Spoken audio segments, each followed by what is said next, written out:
নয়না বাসায় আসলো ঠিক দুপুর 1টা বাজে। তাঁতের তৈরি জলপাই রঙের একটা শাড়ি পরা, চুলগুলো হাত খোপা করা। নিজের বাসায় দরজার দাঁড়িয়ে কলিং বেল চাপলো নয়না। ঈশান বলে, আসলেই এটা আপনার বাসা তো?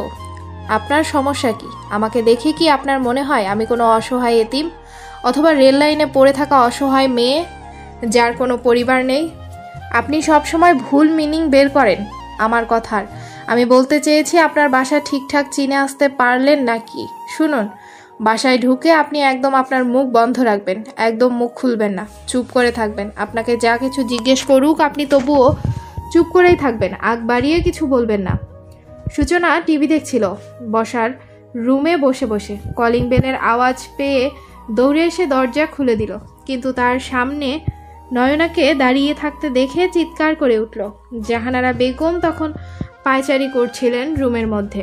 তার মাথা ঠিক নেই, বেশিরভাগ সময় সে কেবল তার ছেলের নাফিকে কল্পনা করে। মাঝে মাঝে নয়না বলে চিৎকার করে ওঠে। পুরোপুরি পাগল না হলেও মাঝে মাঝে তার ব্রেন ঠিকঠাক ভাবে কাজ করে না। জাহানারা বেগম ছুটে আসলেন চিকিৎসার চিৎকার শুনে।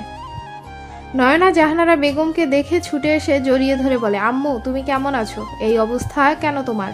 জাহানারা বেগমের মধ্যে কোনো হেলদোল নেই। তিনি বরং অবাক দৃষ্টিতে তাকিয়ে রইলেন সামনে দাঁড়িয়ে থাকা ঈশানের দিকে। নয়না বলল, আম্মু কি হলো? কথা বলছো না কেন? কিছুক্ষণ পর জাহানারা বেগম বললেন, কে তুমি? আমাকে এভাবে ধরে আছো কেন? ঈশান নয়নার দিকে তাকালো।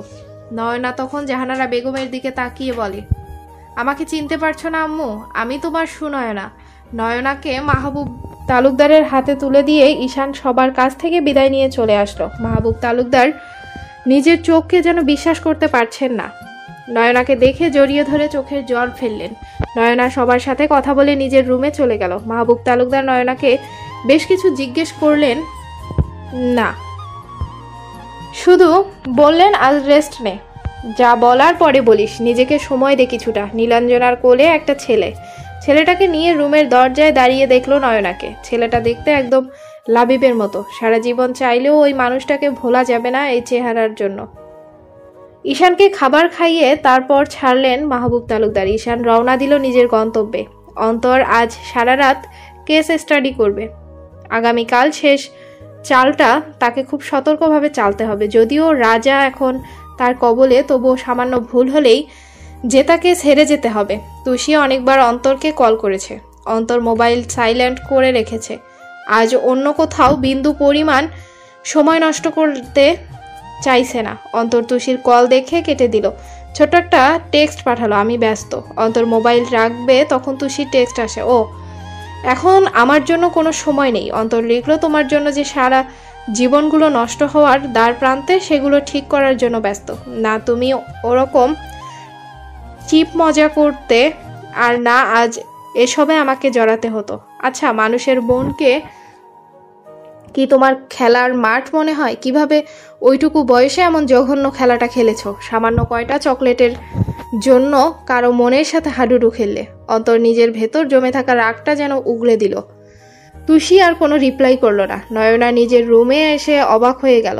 একদম চকচকে সবকিছু, কি সুন্দর করে গোছানো। নয়না নিজের বেডে শুয়ে চোখ বন্ধ করে রাখলো। হুট করে আবার উঠে এসে নিজের মোবাইল খুঁজতে লাগলো। ড্রয়ারে পড়ে আছে, কিন্তু মোবাইল বন্ধ। নয়না চার্জার খুঁজতে লাগলো। না পেয়ে নীলাঞ্জনার রুমে আসলো। নীলাঞ্জনা তখন তার বাচ্চাকে ফিডিং করাচ্ছে। নয়না রুমে ঢুকে অবাক হয়ে বলল, এটা তোমার বেবি? নীলাঞ্জনা বলল, বয়স কত ওর? 1.5 মাস। নয়না ফোন চার্জে দিয়ে নীলাঞ্জনার ছেলেকে কোলে তুলে নিল। কপালে গালে চুমু খেয়ে বলে, নাম কি ওর? নীলাদ্রি আহসান নীল। বাহ, নীলাঞ্জনার ছেলে নীলাদ্রি। ছোট করে নীল, কি মিষ্টি দেখতে। ইচ্ছে করছে টুপটুপ করে শুধু চুমু খাই। এতদিন কোথায় ছিলি? ট্যুরে গিয়েছিলাম। মজা নিচ্ছিস? তোকে আমি চিনি। তোর তো বাসা থেকে বের হওয়ারও সাহস নেই একা। বল কি হয়েছিল তোর সাথে? নীল ততক্ষণে ঘুমিয়ে পড়েছে নয়নার কোলে। নয়না আলতো করে নীলাদ্রিকে বেডে শুইয়ে দিয়ে ছোট মশারি টেনে দিল। নিজের মোবাইলটা হাতে নিয়ে অন করে বলে, এ কি, আমার মোবাইল ফাঁকা কেন? কারো কোনো কল টেক্সট কিছুই নেই কেন?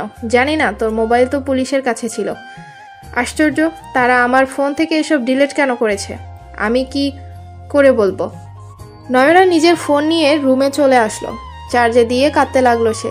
তার আর জিয়ানের সব স্মৃতি মুছে গেছে। আচ্ছা, যে মানুষটা নিজের হাতে তাকে হত্যা করতে চাইলো, তার স্মৃতি মুছে যাওয়ার দুঃখ তার হৃদয় কেন স্পর্শ করছে? মানুষ কি কেবল বেঁচে থাকে স্মৃতি আঁকড়ে? নয়না জিয়ানের হোয়াটসঅ্যাপে মেসেজ টাইপ করলো, প্রিয় অপ্রিয় মানুষ, আজকের পর থেকে আপনি মনে করবেন আপনার জন্য আমি কোনোদিন পৃথিবীতে ছিলাম না, অথবা আমি মৃত। নয়তো এরপর যতদিন আপনি বেঁচে থাকবেন আপনার নিজের প্রতি করুণা হবে, আফসোস হবে, যন্ত্রণা হবে। যতদিন বেঁচে থাকবেন আপনার মনে হবে আমাকে হারানোর মতো দুর্ভাগা মানুষ আপনি। অন্যকে দোষ দিয়ে বেঁচে থাকা সহজ, তবে নিজের কাছে নিজে দোষী হয়ে বেঁচে থাকা মৃত্যু যন্ত্রণার চেয়েও কষ্টসাধ্য। আপনি বেঁচে থাকবেন যেভাবে সর্বহারা মানুষ বেঁচে থাকে। আপনি পাগলের মতো আমার কাছে ফিরতে চাইবেন, অথচ তখন ফেরার সব পথ বন্ধ। আমিও তখন নিজের জীবন সাজাতে ব্যস্ত, আর আপনি কেবল দিশেহারা প্রতীক। আপনার কথা আমার মনে পড়বে। ভালোবাসার স্মৃতি ভুলে যাওয়া যায় না, তবে সেই মনে পড়ায় থাকবে আমার রুহের হায়। আমার সরল ভালোবাসাকে কলুষিত করা দীর্ঘশ্বাস কিংবা দুফোঁটা চোখের জল। আমি জানি ক্ষমা করা মহৎ গুণ, কিন্তু আপনি তো ক্ষমার অযোগ্য। তবুও আপনি ভালো থাকুন, তবে সেই ভালো থাকায় মিশে থাকুক দহন। নয়না সেন্ড করে দেখে মেসেজ ডেলিভারি হচ্ছে না।